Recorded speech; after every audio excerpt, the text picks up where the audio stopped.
नमस्कार, बहुत बहुत स्वागत है आप सभी का राजपट टीवी पर और मैं हूं आपके साथ सपना ठाकुर। रुक करते हैं उत्तर प्रदेश की बड़ी खबरों की ओर।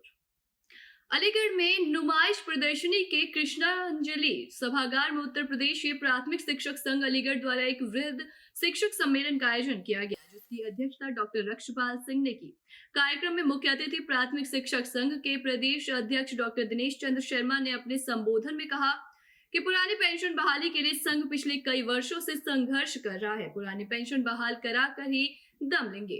उन्होंने कहा कि शिक्षकों को शिक्षक ही रहने दिया जाए, उनसे अन्य गैर शैक्षणिक कार्य ना कराए जाए। उन्होंने कहा कि शिक्षकों को आत्मचिंतन करके अपनी एकजुटता के बारे में सोचना चाहिए और ये भी ध्यान रखना चाहिए कि अपने हितों की रक्षा कैसे की जाए।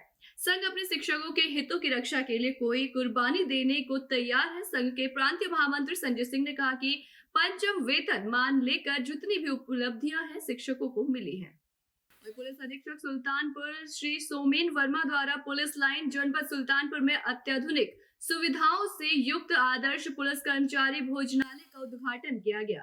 महोदय द्वारा बताया गया कि अच्छे स्वास्थ्य के लिए अच्छे भोजन की आवश्यकता होती है, इसलिए पुलिस कर्मियों को अच्छा और साफ सुथरे तरीके से बना हुआ भोजन समय से मिल सके, ताकि कर्मचारीगण अच्छा भोजन कर अपने आप को स्वस्थ महसूस करते हुए अपने कर्तव्यों का निष्ठापूर्वक निर्वहन कर सके। इस दौरान अपर पुलिस अधीक्षक सुल्तानपुर, क्षेत्राधिकारी लाइन प्रतिसार निरीक्षक सुल्तानपुर और अन्य अधिकारी कर्मचारीगण उपस्थित रहे।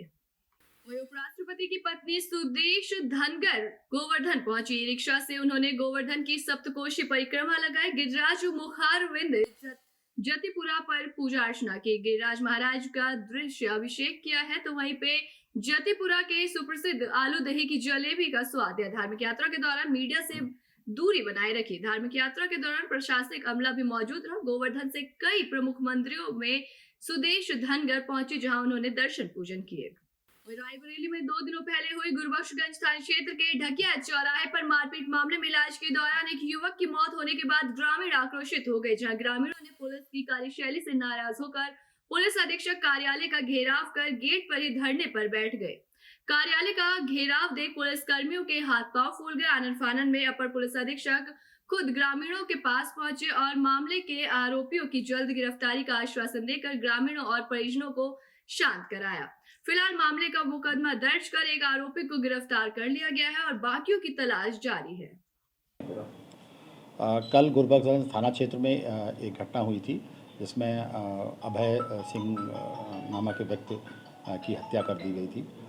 उसके संदर्भ में थाना गुरबख्शगंज में 4 लोगों के खिलाफ अभियोग पंजीकृत किया गया और थाना अध्यक्ष द्वारा जानकारी करने से पता चला कि ये बेसिक विवाद मामा और भांजे के बीच में कुछ आपसी लेन देन का था। उसी संबंध में ये घटना कारित की गई है। इस संबंध में मृतक के परिजनों को कुछ आक्रोश था, वो इसी वजह से यहाँ पर प्रदर्शन करने आए थे। उनसे बातचीत कर ली गई है और उनको बताया गया कि शीघ्र इसमें कार्रवाई की जाएगी। इसमें से 4 नामजद में से एक व्यक्ति को गिरफ्तार भी कर लिया गया। शीघ्र की गिरफ्तारी जल्दी की जाएगी और आवश्यक कार्रवाई कराई जाएगी।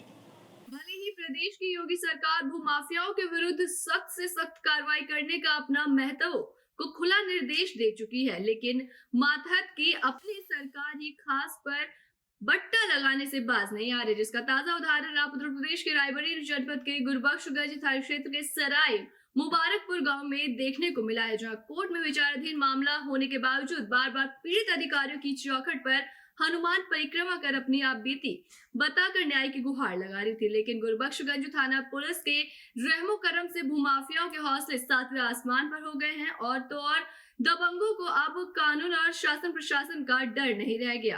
पीड़ित पक्ष के लोग निर्माण कार्य रोकने का अधिकारी कर्मचारी से बार बार आग्रह कर रहे हैं, लेकिन किसी ने पीड़ित पक्ष की तरफ देखने तक का प्रयास नहीं किया। जब रात को निर्माण कार्य रुकवाने के लिए पीड़ित पक्ष खुद अपने बच्चों के साथ घटना स्थल पर पहुंचे और निर्माण को रोकने को कहा, तो दबंगों ने उसकी बेटी पर हमला कर दिया और उसे बेरहमी से इतना पीटा कि वो वहीं पे बेहोश हो गई। परिजनों ने इसे लाद कर जब थाने ले गए तो थाना अध्यक्ष द्वारा कहा गया कि इसको लेकर जाओ, यहाँ तुम्हारी सुनने वाला कोई नहीं है, और ये भी कहा कि अब दोबारा दिखाई दिए तो 10-20 लठ मारकर अंदर कर दूंगा, गंभीर धाराओं में मुकदमा पंजीकृत कर दूंगा।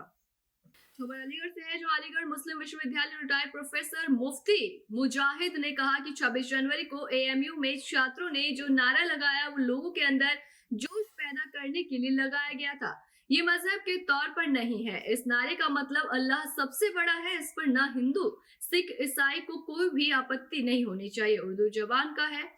उन्होंने कहा कि संघ के लोग बेवकूफी की बातें कर रहे हैं। एएमयू में मजहबी नारा लगा। उन्होंने कहा कि कुछ लोगों ने वंदे मातरम के भी नारे लगाए। क्या वो मजहबी नारा नहीं है? वंदे मातरम का मतलब ए जमीन हम तेरी पूजा करते हैं। क्या जमीन की पूजा करने के बाद कोई मुसलमान रह सकता है? क्या किसी को मुसलमान नहीं रहने देंगे? क्या मुसलमान की राह पर चलने की इजाजत नहीं है? क्या एक अल्लाह को कोई मान नहीं सकता? उन्होंने कहा कि अब कानून बनाया जा रहा है। अगर हिम्मत है तो कानून बनाए। चोर दरवाजे क्यों आते हैं? सामने सामने आए। यूनिवर्सिटी में जो वाक़या हुआ 26 जनवरी को, देखिए मैं नहीं समझता कि ये कोई ऐसा नारा है जिसको आप मजहबी सिर्फ कह सकें। ये एक तरीक़ा रहा है, पकड़ लो, ये एक तरीक़ा रहा है लोगों के अंदर जोश व खरोश पैदा करने के लिए। और ये मज़हब के तौर पर नहीं है, बल्कि इसके माना है कि अल्लाह सबसे बड़ा है। और ज़ाहिर है इसमें किसी को कोई एतराज़ नहीं है, न हिंदू, न मुस्लिम, न सिख, न ईसाई। अरबी ज़बान का लफ्ज़ हो सकता है, इसमें किसी को एतराज़ हो तो कोई ज़बान पर एतराज़ करा करे।